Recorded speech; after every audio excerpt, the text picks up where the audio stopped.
ಸರ್ವಮಂಗಳ ಮಾಂಗಲ್ಯೆ ಶಿವೆ ಸರ್ವಾರ್ಥ ಸಾಧಿಕೆ ಶರಣ್ಯೇ ತ್ರಯಂಬಕೆ ಗೌರಿ ನಾರಾಯಣಿ ನಮೋಸ್ತುತೆ.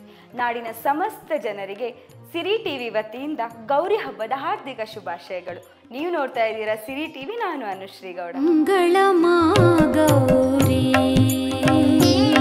ಗೌರಿ ಹಬ್ಬ ಅಂದ್ರೆ ಪಾರ್ವತಿ ದೇವಿಯ ಆರಾಧನೆಗೆ ಮೀಸಲಾದಂತ ವಿಶೇಷ ದಿನ.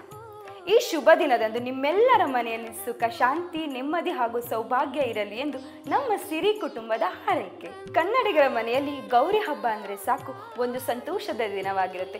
ಈ ದಿನ ಮಹಿಳೆಯರೆಲ್ಲ ಸ್ವರ್ಣ ಗೌರಿ ವ್ರತವನ್ನ ಮಾಡಿ ಗೌರಿ ಗಣಪತಿ ಹಬ್ಬ, ಅದರಲ್ಲೂ ಗಣಪತಿ ಹಬ್ಬ ಅಂದ್ರೆ ಸಡಗರ, ಸಂಭ್ರಮ. ಇದನ್ನ ಡಬಲ್ ಮಾಡಬೇಕು ಅಂದ್ರೆ ಮಾಸ್ ಅಂಡ್ ಎನರ್ಜೆಟಿಕ್ ಸಾಂಗ್ ಇರಲೇಬೇಕು. ಅಂತ ಒಂದು ಮಾಸ್ ಸಾಂಗ್ ನಮ್ಮ ಸಿರಿ ಮ್ಯೂಸಿಕ್ ಅಫಿಷಿಯಲ್ ಚಾನೆಲ್ ಅಲ್ಲಿ ಬಿಡುಗಡೆ ಆಗಿದೆ. ಈ ವಿಡಿಯೋನ ಫುಲ್ ನೋಡ್ಬೇಕು ಅಂದ್ರೆ ಲಿಂಕ್ ಡಿಸ್ಕ್ರಿಪ್ಷನ್ ಇದೆ, ಹೋಗಿ ನೋಡ್ಕೊ ಬನ್ನಿ.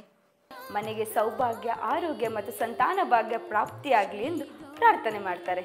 ಎಲ್ಲರಿಗೂ ತಿಳಿದ ಹಾಗೆ ಬಹಳ ಜನಪ್ರಿಯ ನಮ್ಮ ಗೌರಮ್ಮ. ಈಕೆ ಶಕ್ತಿಯ ರೂಪ, ಭಕ್ತಿಯ ಪ್ರತಿರೂಪ.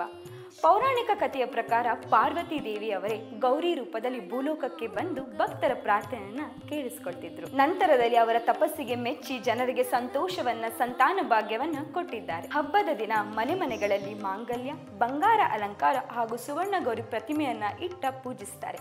ಇದನ್ನು ಸ್ವರ್ಣ ಗೌರಿ ವ್ರತ ಅಂತ ಕರೀತಾರೆ. ಮಹಿಳೆಯರು ಇವತ್ತು ಅಕ್ಕಿ, ಅರಿಶಿನ, ಕುಂಕುಮ, ಬಳೆ, ಬಾಳೆ ಎಲೆ ಇವನ್ನೆಲ್ಲ ತಂದು ಜೊತೆಗೆ ಬಾಗಿಣವನ್ನ ಮುತ್ತೈದೆಯರಿಗೆ ನೀಡ್ತಾರೆ. ಬಾಗಿಣವನ್ನ ಯಾರು ಸುಮ್ಮನೆ ಕೊಡೋದಿಲ್ಲ, ಇದು ಭಕ್ತಿಯ ಪ್ರತೀಕವಾಗಿದೆ. ಹೆಣ್ಣು ಮಕ್ಕಳು ಇವತ್ತು ಅರಿಶಿನ ಕುಂಕುಮದಿಂದ ಅಲಂಕಾರಗೊಂಡು ಎಲ್ಲರೂ ಸೇರಿ ಪೂಜೆನ ಮಾಡ್ತಾರೆ. ಮನೆಯ ಮುಂದೆ ರಂಗೋಲಿ, ತೋರಣ ಹಾಗೂ ದೀಪದಿಂದ ಅಲಂಕರಿಸುವುದು ಒಂದು ಹಬ್ಬದ ಸಂತೋಷವಾಗಿರುತ್ತೆ. ಈ ಹಬ್ಬವು ಮನೆಗೆ ಒಂದು ಉತ್ಸವ, ಹೆಣ್ಣಿನ ಮನಸ್ಸಿಗೆ ಒಂದು ವಿಶ್ರಾಂತಿ ಹಾಗೂ ಮಕ್ಕಳ ಮನಸ್ಸಿಗೆ ಒಂದು ಸುಂದರವಾದ ಮೆಲುಕು. ಈಗ ನಿಮ್ಮ ಮನೆಯಲ್ಲಿ ಎಲ್ಲಿ ನೋಡಿದರೂ ಕೂಡ ರಂಗೋಲಿ, ಹಾರ ಹಾಗೂ ಸಂತೋಷ ತುಂಬುರುತ್ತೆ. ಜೊತೆಗೆ ಗೌರಮ್ಮ ಮನೆಗೆ ಬಂದರೆ ಗೌರಿ ಗಣಪತಿ ಹಬ್ಬ, ಅದರಲ್ಲೂ ಗಣಪತಿ ಹಬ್ಬ ಅಂದ್ರೆ ಸಡಗರ, ಸಂಭ್ರಮ. ಇದನ್ನ ಡಬಲ್ ಮಾಡಬೇಕು ಅಂದ್ರೆ ಮಾಸ್ ಅಂಡ್ ಎನರ್ಜೆಟಿಕ್ ಸಾಂಗ್ ಇರಲೇಬೇಕು. ಅಂತ ಒಂದು ಮಾಸ್ ಸಾಂಗ್ ನಮ್ಮ ಸಿರಿ ಮ್ಯೂಸಿಕ್ ಅಫಿಷಿಯಲ್ ಚಾನೆಲ್ ಅಲ್ಲಿ ಬಿಡುಗಡೆ ಆಗಿದೆ. ಈ ವಿಡಿಯೋನ ಫುಲ್ ನೋಡ್ಬೇಕು ಅಂದ್ರೆ ಲಿಂಕ್ ಡಿಸ್ಕ್ರಿಪ್ಷನ್ ಇದೆ, ಹೋಗಿ ನೋಡ್ಕೊ ಬನ್ನಿ.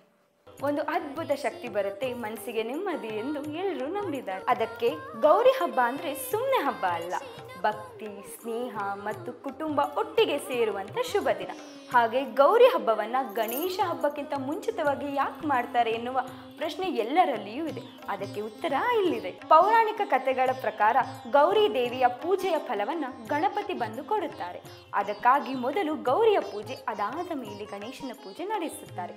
ಇದೇ ರೀತಿ ತಾಯಿ ಮಗನ ಹಬ್ಬ ಒಂದರ ಹಿಂದೆ ಒಂದು ಬಂದು ಈ ಸಂಪ್ರದಾಯದ ಇದೇ ಒಂದು ಅದ್ಭುತವಾದ ವೈಶಿಷ್ಟ್ಯವಾಗಿದೆ. ಎಲ್ಲರಿಗೂ ಸ್ವರ್ಣ ಗೌರಿ ಹಬ್ಬದ ಅನುಗ್ರಹ ಸಿಗಲಿ, ಮನೆ ಮನೆಗಳಲ್ಲಿ ಸಂತೋಷ ಎಂದಿಗೂ ಇರಲಿ ಎಂದು ಹರಸುತ್ತಾ ಇದೇ ಇವತ್ತಿನ ವಿಶೇಷ. ನೀವು ನೋಡ್ತಾ ಇದ್ದೀರಾ ಸಿರಿ ಟಿವಿ. ಧನ್ಯವಾದಗಳು.